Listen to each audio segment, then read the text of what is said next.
So why do we do the drills at training? I'm going to show you 3 key aspects of our technique that we need to focus on in order for speed. The first key technical point that is important for running is your hip position.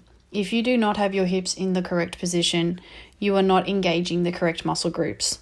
You want to engage your hamstrings and your glutes while sprinting.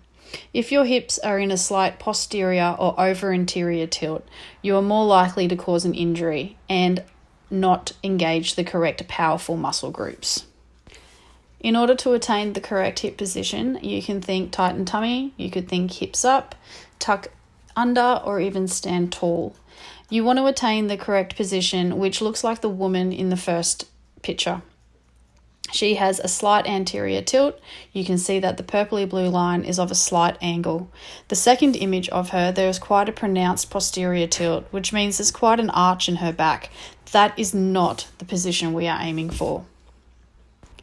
The second key technical point is the knee height. We want to bring our knees up to our hip height. This will allow us to have a longer length of stride, as well as allow us to use our glutes and our hamstrings. In order for you to get your knee to this hip height, you actually need to make sure that your hips are in the correct position. So you do need to tuck your hips under. If you have a pronounced posterior tilt, it will be very hard for you to bring your knees up to the hip height. Furthermore, you need to make sure that you have done the warm-up dynamic stretches to ensure that your hip flexors have the range of movement required for you to bring your knee up to hip height.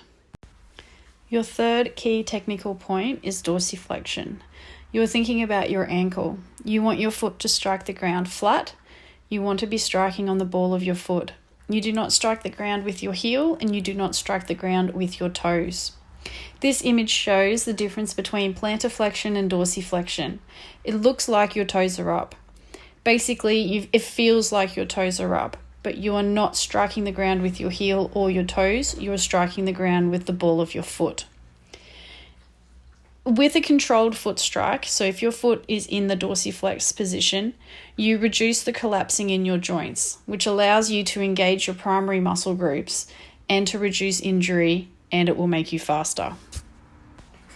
If you do not have a controlled foot strike, if you are not focusing on a dorsiflexion, you are most likely to introduce Achilles pain, a calf strain, definitely hip flexor issues, can lead to overstriding.